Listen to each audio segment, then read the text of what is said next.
Hits this one well in the gap in right center field. Judge watches it leave the yard. And Naylor's got his own home run dance.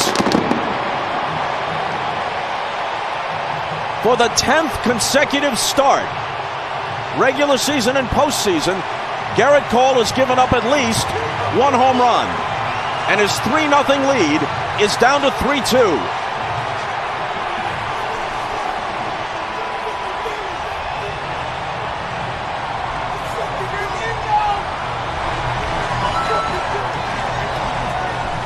What a celebration. If Myles Straw can reach, they'll bring the tying run to the plate. Pitch. Hit on the ground is short. Go to second, force, in time. The Cleveland Guardians are going to be something special this year. They're pretty much running it back with the same exact team and just adding Josh Bell. This team is incredibly young, incredibly talented, has good pitching, has one of the best bullpens in baseball, if not the best, and after the way their season ended last year, they're going to be hungry. Going through their lineup, they have one of the best young leadoff hitters, Steven Kwan, leading off. You have a really good young shortstop batting second in Amed Rosario. You have probably the best hitter in baseball, in my opinion, Jose Ramirez, batting third. You have another switch hitter behind him in Josh Bell, who they added, and he'll be able to DH, splitting time with Josh Naylor at first, which is a great addition and very underrated in my opinion. Then batting fifth, you have Andres Giménez. There's another lefty to help balance out your lineup. You have Naylor sixth, another lefty to balance out your lineup. You have a young player who's starting to turn on, as we saw him have a really good playoff, batting seventh in right field, Oscar Gonzalez. Then you have Mike Zunino catching, who's the oldest player at 32 years old this season, which is very young to be the oldest player on the team. He's a wild card. And then batting ninth, you have a very good defensive center fielder in Myles Straw.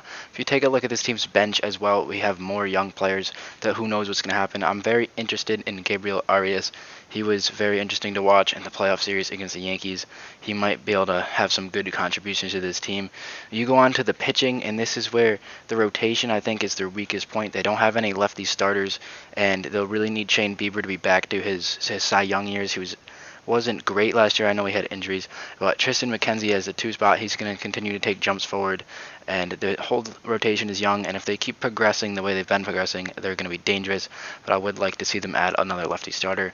And in the bullpen, they only have one lefty. Sam Hedges is very good, but if they get another, it'd make me a little bit more confident. But Emmanuel Clase and James Karinchak as your two best relievers, Emmanuel Clase being the best reliever in baseball in my opinion, just makes them a very, very dangerous team. They're currently listed as they have the same odds to win the division as the White Sox, and I just think that's crazy. The other three teams in that division are terrible. It's just going to hand out free wins. I could even see this team winning the most games in the regular season.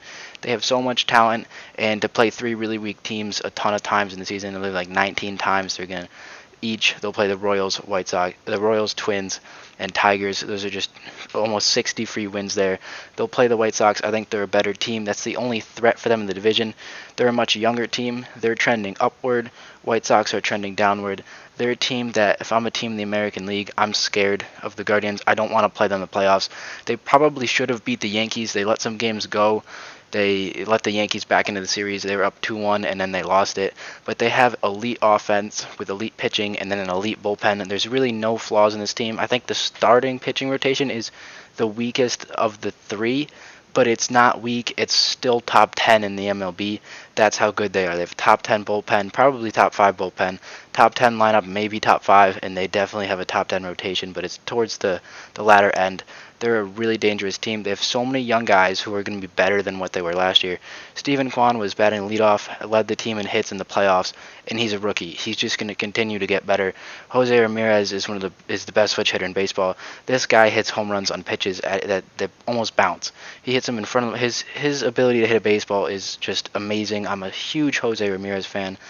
And then adding Josh Bell is your pure power hitter. They didn't really have this. Josh Bell didn't hit that many home runs last year, but everybody knows him as a pure power guy. Jose Ramirez he's just gonna hit RBIs. He's gonna hit a good average. He'll get on base. Where Josh Bell is gonna hit for power. He adds a little bit more security to Jose Ramirez batting behind him. Having two switch hitters in the middle of the lineup, I think, is a hugely underrated thing. You can't put in a lefty to pitch to the next guy. You can't walk Jose Ramirez because he's a righty to have a lefty throw to your next guy. They're both switch hitters. You can't play matchups with them. really helps out a lineup to have two switchers in a lineup, and the lineup is so balanced. I remember the Yankees of years past with issues with having no lefties. They had to go get Rizzo and Gallo, and obviously Gallo didn't work out for them. But you have Kwan, a lefty, Andres Jimenez, a lefty, and Josh Naylor, a lefty. Those are three lefties that absolutely destroy the baseball. Then on the righty side, you have Ahmed Rosario, who was absolutely amazing last year. He's one of the best shortstops in the league. Then you have Oscar Gonzalez, who I think is going to take a huge step forward. And then you have your two righties at the bottom of the order that just keep things going. And then so you got four righties, three lefties, and two switch hitters. That's about as balanced as you can get in baseball. It is. I don't think another lineup is as balanced as this lineup. I'm really excited to watch this team. I think they're going to be very good. My prediction is that they win their division by 10 games. I don't think the White Sox are anywhere close to the level that they're on. I think as far as the playoff goes, I think they will go as far as their starting pitching takes them. I think that's their weakest asset. But as we saw in the playoffs, Cleveland is a very tough place to play. People tend to not think Cleveland has a great fan base, but they really do. They may not show up too much in the regular season as we see in some of these clips, but they were there in the playoffs. They made it tough. They definitely bothered the Yankees. I can see them making the American League Championship Series, but baseball playoffs is so iffy. You really don't, like the Nationals run is fluke run, stuff like that happens, and it really depends on who plays who and who's hot at the time. But I definitely could see this team making a great run. I would really love to see them make it to the World Series. I think it'd be a fun team to watch. People would be surprised, but I'd like to say I can see it happening because it's very realistic. This team is super talented, and the Cleveland Guardians are going to surprise everybody in 2023.